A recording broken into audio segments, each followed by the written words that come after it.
मियां मोहम्मद नवाज शरीफ के सामने मेरे लाएं तो मैं उनको पूछता हूँ कि अब मुझे बनाया गया कि नहीं बनाया, मैं हूँ कि नहीं। पूरा बरतानिया जानता है, सारी पिक्चरें वीडियोस दिखा सकता हूँ। जो एवन फील्ड के अलावा जो हसन वाज का ऑफिस है उधर अंदर बाहर, और जुमैमा के घर के बाहर जितने प्रोटेस्ट हुए हैं हम उधर खड़े हैं। अच्छा, ये देखिए, पार्टी आपको डिसऑन करी, तस्नीम साहब एक अलग गुत्थी है जिसको सुलझाने की कोशिश की जा रही है कि अब आप कैसे साबित करेंगे कि आपका पार्टी से ताल्लुक है, क्योंकि पार्टी तो मुकर गई है, तो आपको डिसऑन कर रही है, बल्कि आपको पीटीआई से भी जोड़ा जा रहा है कि आप शायद तहरीक इंसाफ से ताल्लुक रखते हैं। कोई तलक या कोई सोशल मीडिया पर हो रहा है और नून लीग के जी कभी मैं पीटीआई के साथ खड़ा नहीं हुआ। कभी जो भी प्रोटेस्ट होते हैं आप देखें जमामा के, आपका पीटीआई से कोई ताल्लुक नहीं है। कोई ताल्लुक नहीं है जी मेरा। हमेशा मैं इनके साथ खड़ा हूँ प्रोटेस्ट में भी, जिधर भी कोई बात करनी है किसी चैनल पे भी, यही कहे इनसे बात करेंगे, ये हमारे स्पोक्स पर्सन है बरतानिया के, तो मैं उनको सब कुछ बताता हूँ, हमेशा इनके साथ खड़ा हूँ। मैं आपको सारी पिक्चरें वीडियोस दिखा सकता हूँ। जो एवन फील्ड के अलावा जो हसन वाज का ऑफिस है उधर अंदर बाहर, और जुमैमा के घर के बाहर जितने प्रोटेस्ट हुए हैं हम उधर खड़े हैं इकट्ठे, सारे अपने टीम लेके उधर गए हैं। और ये सारे जानते हैं, इतनी देर से ये मेरे साथ हैं सारे। और अभी ये जो वैसे ही बात अपनी जान छुड़ाने के लिए डरे हुए हैं और ऐसी बातें कर रहे हैं। कोई कहता है जी कि मैंने इनको बनाया ही नहीं, वो कुछ और बयान दे रहा है। मैं इनसे पूछता हूँ अगर बनाया नहीं तो फिर मियां मोहम्मद नवाज शरीफ के सामने मेरे लाएं तो मैं उनको पूछता हूँ कि अब मुझे बनाया गया कि नहीं बनाया, मैं हूँ कि नहीं। पूरा बरतानिया जानता है कि मैं पाकिस्तान मुस्लिम लीग नून का तर्जमान।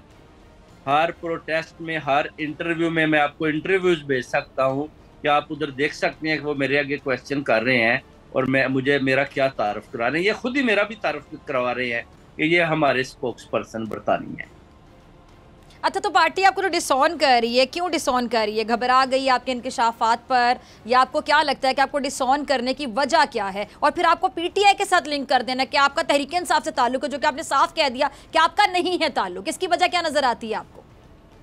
इसकी वजह एक तो इनको ये नजर आती है कि ये जो है ना अपना उन मीटिंग में शामिल है और ये हमारे खिलाफ गवाह बन गया है और ये हमें अंदर जेलों में करवा देगा। दूसरा, वो जो पीटीआई का कहते हैं असद कैसर की पिक्चर दिखाती है, वो हम खाना खाने गए थे, उधर वो एक वो टप्पी निकला था जो अपना जरदारी साहब का, वो मिला तो कहते हैं आप पीटीआई के साथ आए हैं। मैंने कहा मुझे तो पता नहीं, इधर कहते हैं कोई जलसा हो रहा है।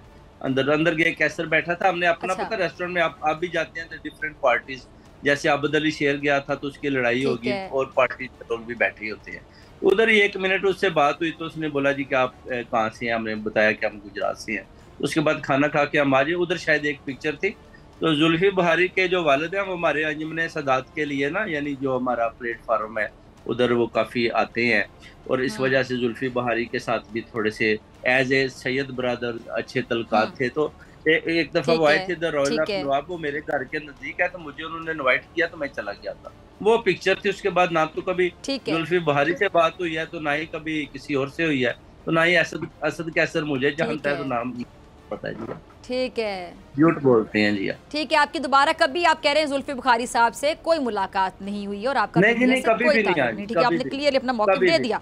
ठीक है, और आप मुस्लिम लीग नून को ही रिप्रेजेंट करते हैं और पूरा आप कह रहे हैं बरतानिया की बात जानते हैं। ठीक है, अच्छा तस्नीम साहब, जी जी नीन का पिछले 20 साल से, और मैं उनकी तर्जमानी करता हूँ और अभी भी तर्जमान। सही, ठीक है, अभी भी आप उनके तर्जुमान है। ठीक है, अच्छा एक सवाल जो तमाम ज़हनों में गर्दिश कर रहे हैं तस्नीम साहब, मेरे ओहदे से हटा नहीं ठीक है, मैं उतनी देर लीगली उनका तर्जुमान हूँ जी इस कंट्री के हिसाब से। अभी तक नोटिफिकेशन नहीं आया, अभी तक आपको ओहदे से नहीं हटाया गया जी। मुझे बताया गया कि आपको 1-2 दिन में नोटिफिकेशन पहुंच जाएगा। मैंने कहा जी मुझे नोटिफिकेशन दे कौन रहा है, मुझे जरा उसका नाम बताएं यानी। अच्छा अच्छा अच्छा अच्छा, ये बताइएगा तस्नीम साहब के जो इमरान खान साहब पे हमला और अरशद शरीफ शहीद साहब की जो कत्ल की साजिश जो लंदन में तैयार हुई, जो आपने आम इंकशाफात की, उस मुलाकात का जिक्र किया, नासिर भट्ट साहब आपको वहाँ लेकर गए, उस मुलाकात में कौन कौन शामिल था, क्या क्या बातें हुई? या उस मुलाकात में जो पहले तो अरशद शरीफ के कत्ल के बारे में हुई कि अरशद शरीफ को उन्होंने बोला कि हमें दुबई में या कीनिया में आपके पास कोई लोग हैं, अरशद शरीफ को रास्ते से हटाना है। क्योंकि मरियम नवाज और साहब उनका सख्ती से आर्डर है। तो मैंने उनको बोला जी कि अच्छा। मेरे पास कोई कीनिया या दुबई में कोई ऐसे लोग मेरे पास तो नहीं है। तो उन्होंने बोला कि ठीक है। उसके बाद जो 20 सितंबर को प्लानिंग जो बनी उसमें उन्होंने बोला जी कि इमरान खान का भी कत्ल करवाना है, तो उसमें आपने शूटर देने हैं। नासिर भट्ट साहब मुझे लेके गए थे मियाँ साहब के पास, उनको पता कि ये 20 साल से हमारी खिदमत कर रहे हैं। और नासिर भट्ट साहब ने जबकि मलिक अरशद की वीडियो उनको रिलीज किया दिया मरियम नवाज साहिबा को, तो वो नवाज शरीफ साहब के बड़े वो हो गए हैं, जैसे कि बहुत ही एतमाद करते हैं कि ये जो भी करेंगे ये पार्टी के लिए ठीक करेंगे। तो भट्ट साहब के साथ मेरी 30 साल पुरानी दोस्ती है, नेबर भी हैं, तो बहुत ज़्यादा अपना प्यार भी है। तो उन्होंने बोला कि शाह साहब ये काम दो करने हैं।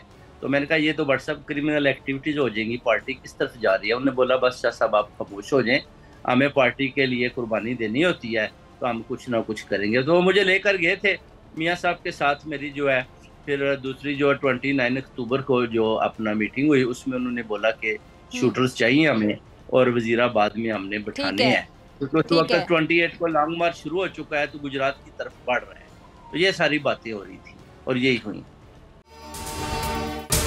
अगर आपको ये वीडियो पसंद आई तो सब्सक्राइब करें और बेल आइकन पर क्लिक करें।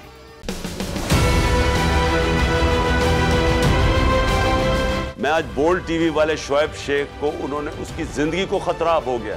पहले उसको था अरशद शरीफ को, आज शोएब शेख का मुझे पैगाम आया, उसको धमकियां दे रहे हैं कि उसको मारेंगे। इस सिर्फ के बोल्ड टीवी हमें उठा रहा है। बोल्ड ने हमेशा हक और सदाकत का साथ दिया, सच के साथ खड़ा रहा।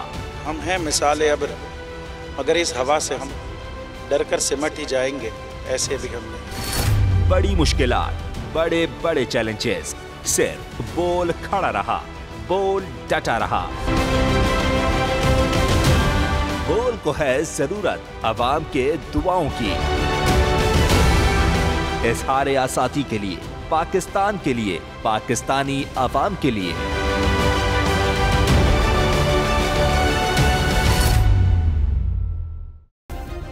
सब्सक्राइब करें और बेल दबाएं ताकि कोई खबर रह न जाए। सब्सक्राइब करें और बेल दबाएं ताकि कोई खबर रह न जाए।